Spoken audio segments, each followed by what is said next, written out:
Punks vs. Zombies by John Cronshaw. Episode 26, Chapter 55. Tommy guided the van through the darkness, the narrow beams of the headlights casting fleeting illumination on the winding mountain road ahead. The night pressed in around them, suffocating in its absolute stillness. Images flickered through Tommy's mind. Nix's body crumpling to the ground, that gaping wound in the back of his skull. The guards advancing. The crack of gunfire and Layla's scream as she charged them. Tommy blinked, trying to fight back the stinging in his eyes. The silence stretched on until Tommy could bear it no longer. "You all right, Lay?" She didn't so much as twitch, her stare fixed on some distant point. As Tommy went to nudge her, she shook her head. "Just processing, you know." Her voice was little more than a whisper. "Nix." Tommy squeezed her arm but had no words. "How are you two holding up back there?" Silence answered him, thick and oppressive. "Jimbo? Mick?" Still nothing. A heavy sigh left Tommy as he focused his full attention back to the road. What else was there to say? Hollow platitudes and reassurances that would ring hollow. Screw that. Layla's hand found his in the darkness, gripping it with surprising strength. No words were necessary. How much more could they endure before their fractured spirits shattered for good? Tommy gripped her hand, taking what solace and strength he could from the contact.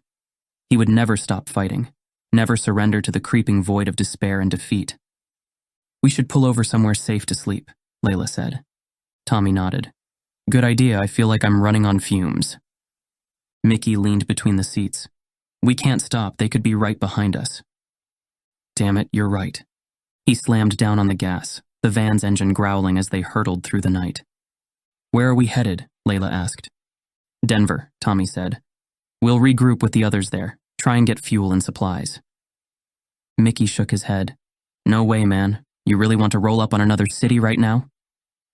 "He's got a point," Layla said. "Last thing we need is to stumble into another populated area unprepared." Mickey and Layla were right. "All right." He eased off the gas slightly. "We'll skirt around Denver for now, find somewhere secure to hole up and regroup." Mickey slumped in his seat, then shot back up.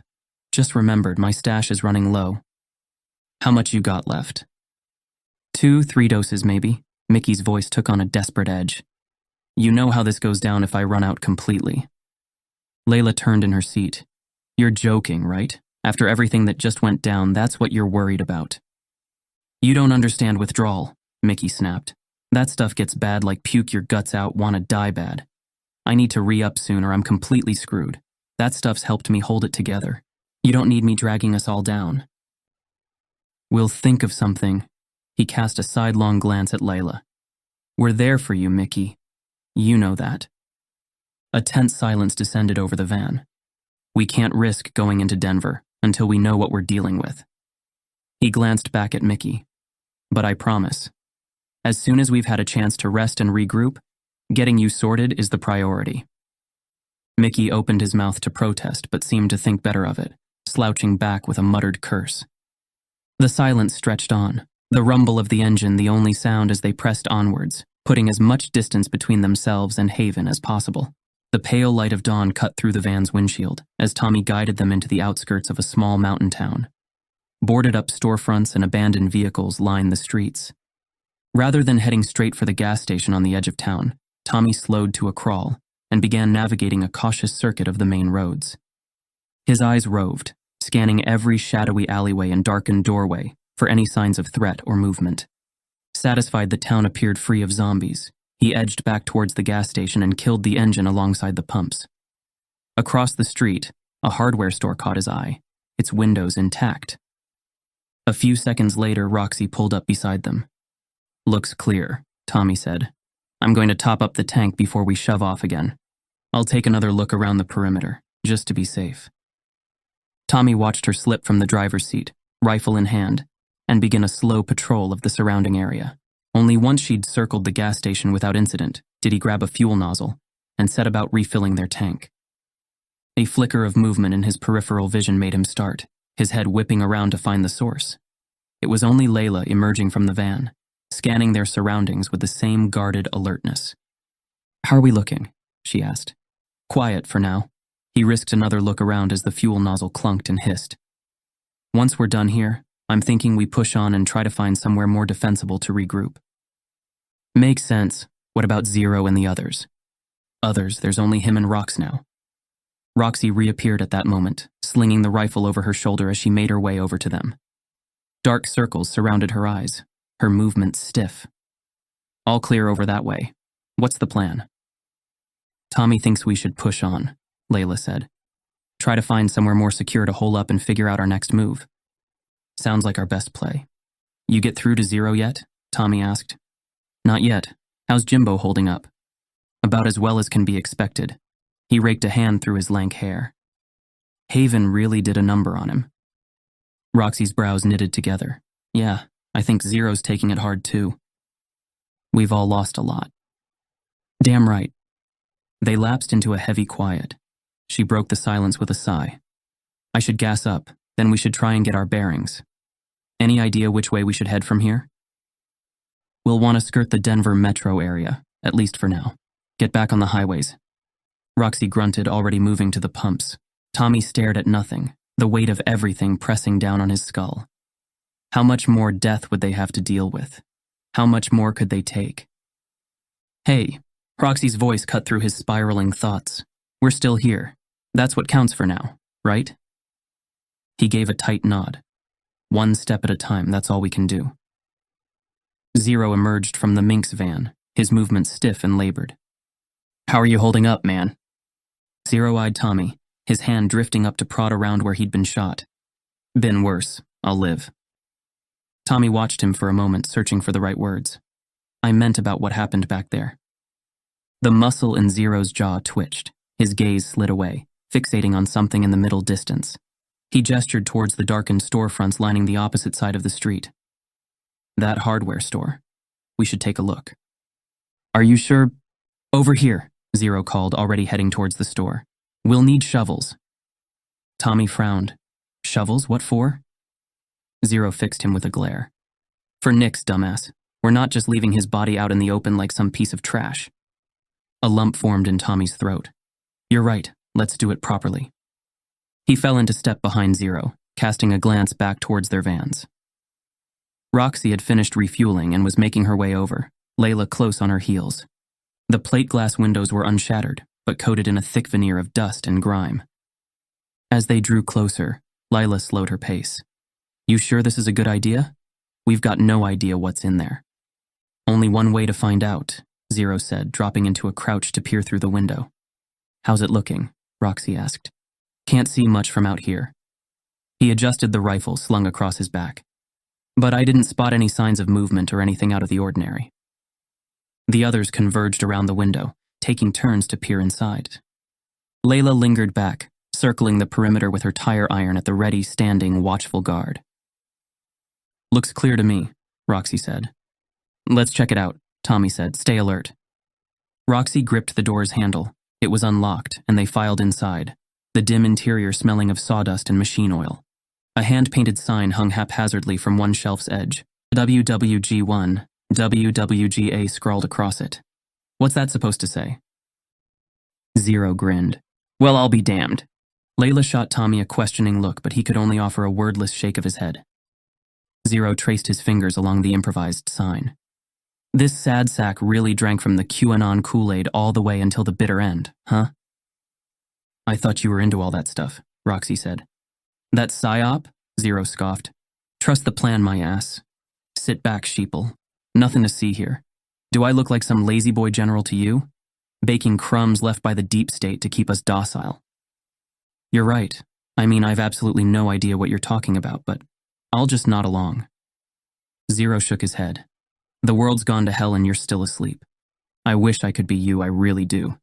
He grabbed shovels from a rack, distributing them among the group. A creak from the back room made them all freeze. Who's there? You kids better not be thinking of looting my store. A broad man with gray hair and a thick beard stepped out from the gloom, a battered shotgun cradled in his arms. Tommy held up his hands. Easy there, friend, we're not here to cause any trouble. He gestured to the shovels. We just need to bury one of our own, that's all. The man's eyes narrowed as he appraised them. After a tense moment, he gave a curt nod. I got no quarrel with giving a body a proper send-off, but those shovels ain't free. Zero stepped forward, digging out his wallet. How much do we owe you? Money's no good. I need supplies, canned food, medicine, ammo, essentials. Zero nodded slowly. I hear you, these are trying times. He slipped his wallet back into his pocket. Way I see it, what's happening out there ain't no random disease outbreak. This is a planned culling by the elite. He gestured around the store. You and me, we're the folks who've seen past the lies and cover stories. The man's grip tightened on his shotgun. You saying the globalists are behind this zombie mess? Got it in one. The New World Order has been telegraphing their plans for years with Agenda 21, the Georgia Guidestones, all that garbage. Now it's finally going down. Depopulation through biological warfare to clear the way for their technocratic, transhuman utopia. The store owner stroked his beard. You might be onto something. Zero clapped him on the shoulder. We're both travelers on the path of awakening, my friend. The Illuminati Globalist Alliance wants us, distracted, fighting amongst ourselves while they reshape the world as they see fit. He raised an eyebrow at the WWG1WWGA sign. Where we go one, where we go all, am I right? The man's face broke into a broad grin. Well, I'll be damned, son. I was starting to think there weren't any other pilled folks left. He extended a hand to Zero. Tell you what, you can have those shovels free of charge. Just promise me you'll keep fighting the good fight, you hear? Zero dipped his head. You have my word, brother. We won't go quiet into that endless night the Cabal has planned. He turned back to the others. Let's get our people taken care of. There's still a war to win. The store owner gave them a crisp salute as they headed back outside. Give 'em hell for the rest of us. Chapter 56. Tommy and Layla headed back towards their van, shovels in hand, while Zero and Roxy made for the other vehicle. A few minutes later, they pulled back out onto the road, leaving the small mountain town behind. Can you believe Zero back there? Layla said. Who would have thought his conspiracy ramblings would actually help us out for once? I don't know. Tommy shrugged. Maybe Zero's onto something. Maybe this whole zombie outbreak isn't just some freak thing. What if it really is all part of some bigger plan? Layla rolled her eyes. Please don't tell me you're buying into that New World Order crap now, too. We have enough real problems without going down rabbit holes. Tommy opened his mouth to respond, but Zero's voice crackled over the walkie-talkie. Yo, Tommy boy, we're pulling off up ahead. Looks like there's a cemetery coming up on the right. Probably our best bet. Copy that. He followed the Minx van through an arched set of gates into the parking lot. Layla grimaced as she surveyed their surroundings. Well, I guess this is as good a place as any. Tommy killed the engine and twisted around to face the others. Wake up, guys. Mickey stirred and rubbed his eyes. What's happening? We're going to put Nix to rest. Jimbo sat up and stared outside.